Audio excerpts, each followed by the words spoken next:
Hello, everybody. Now, for those who are wondering, I was unable to express my thoughts and opinions on the Jets 2024 draft selections last night because it was very late and I needed to get up early for work. But today, since I'm back from work, I'm going to tell you guys my overall thoughts and impressions on the June 24 draft selections Jets made this past weekend. To start it off, I'm going to say that this is, in my opinion, Joe Douglas's best draft selections. These are among the these are the best overall. These are the best draft selections Joe Douglas has made since the 2022 draft. This, of course, is just my opinion.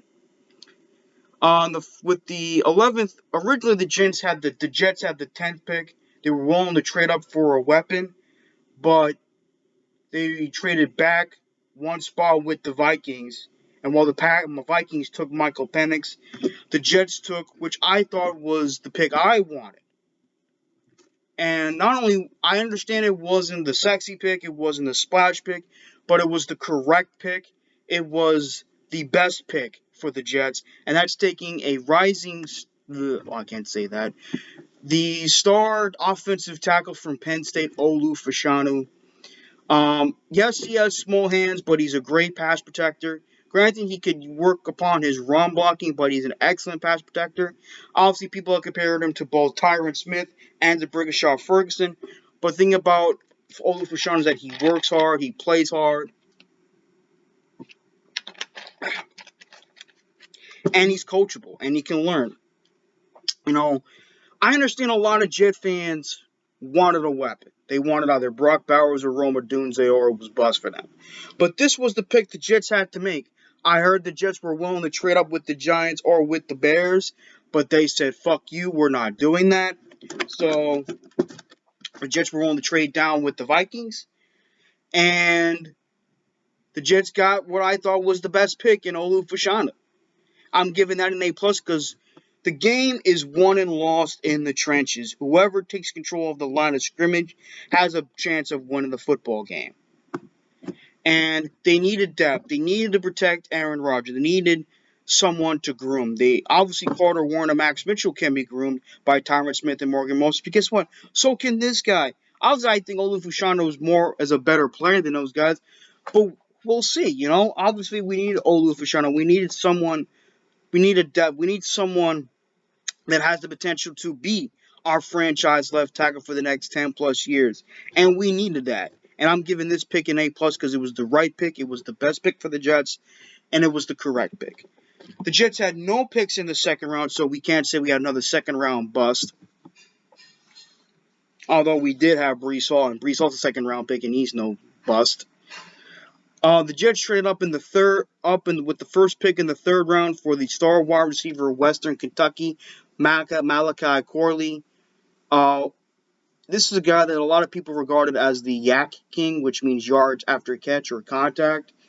And he's highly regarded by many people, including Carolina Panthers legend and future Hall of Famer, as well as current NFL Network analyst Steve Smith Sr. And I really like this pick. After watching this young man highlights, I was very impressed. And I gotta say, this pick gets an A plus for me too. This provides depth to a wide receiver room. This takes the pressure off of Garrett Wilson, Mike Williams, and even Tyler Conklin. You got a guy that can run through people. You have a guy that can break through tackles. This is perfect. Plus, he definitely wants to learn from Aaron Rodgers. He definitely wants to learn the wide receiver position in the pros, but from Aaron Rodgers.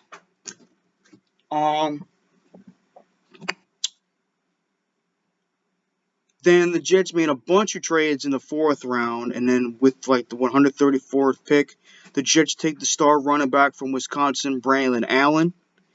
That pick also gets an A plus for me.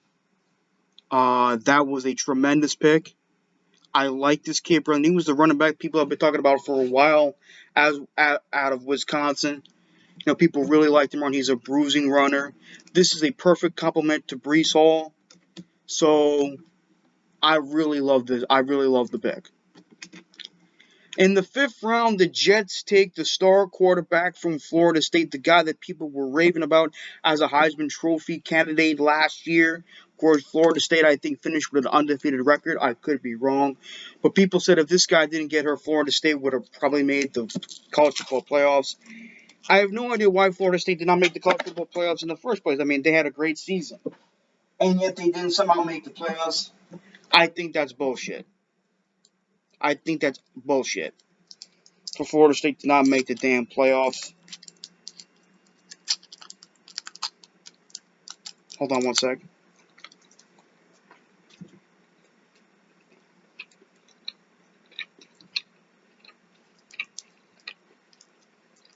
Having a starburst. Gravy fish from Starburst.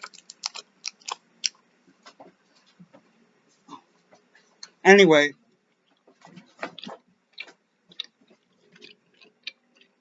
um, this gets an A plus for me. No disrespect to Zach Wilson, but BYU has never been really known to play against major competition that often. Meanwhile, Florida State has. And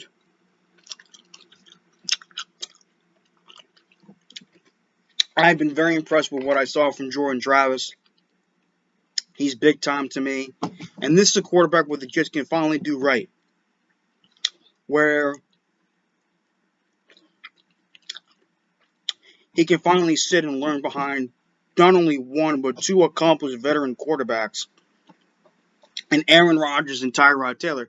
Because the last few times the Jets drafted a young quarterback, they made him start right away. Whether it was Mark Sanchez, Geno Smith, Sam Darnold, and then Zach Wilson.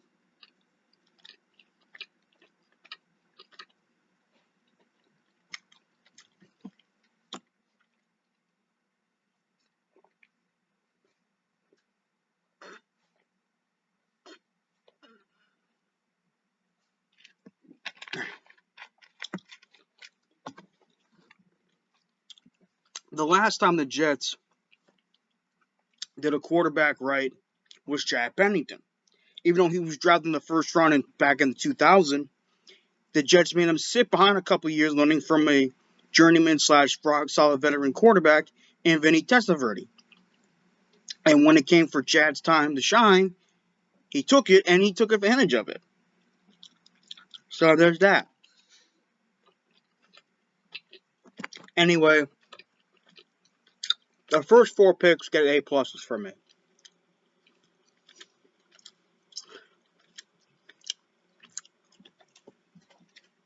Hold on one second.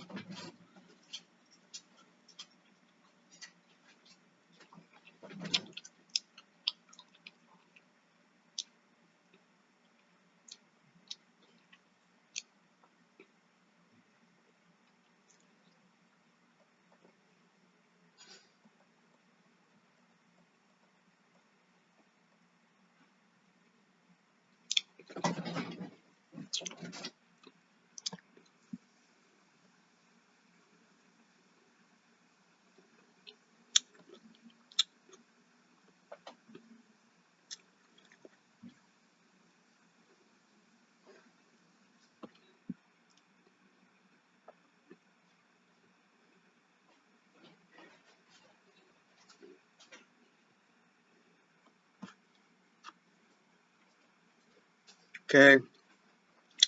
Then in the fifth round again, the Jets take star running back from South Dakota State, Isaiah Davis. I like the pick, but I don't love the pick. Them double dipping at running back was kind of a head scratcher to me. But I do, from what I've seen based on his highlights, he is a good player. So I'll give this pick a B. Then in the fifth round again, with the 176th pick, the Jets take from the Canadian Football League, the Toronto Argonauts, Qantas Stiggers, cornerback. I think I already said that already. I apologize. With the 176th pick in the fifth round. This is a good pick. It fills a need, fills depth. So I'll give this pick a C plus. And then finally in the seventh round, Mr. Irrelevant, Jalen Key, the safety out of Alabama. This pick also gets a C plus because this fills a hole, it fills a depth. So I'll give the last two grades a C plus, which narrows my grade of the 2024 New York Jets draft selections, I'm going to give this an overall A for the Jets. I think this is Joe Douglas's best draft selections. These are Joe Douglas's best draft selections since his 2022 draft. I think he had a very, very good to excellent draft. I like these players. Obviously, the last two got much lower grades than my first four. But it is what it is. I give the last two a C plus, which is a passing grade. And I give Isaiah Davis a B. It is what it is. And of course, I do wish John Franklin Myers the best of luck in Denver. For what I've heard, he's supposed to be an all-class person. But for some reason, he wasn't willing to take a pay cut, which to me didn't make any sense. But it is what it is. Yeah, he cost some games with some boneheaded penalties, but he was a good player for us. So I think we traded him to the Broncos for a conditional 2026 sixth-round pick. I could be wrong. Let me know down in the comment section down below. But as always, I hope you guys enjoyed this video, and I'll see you guys next time. Peace.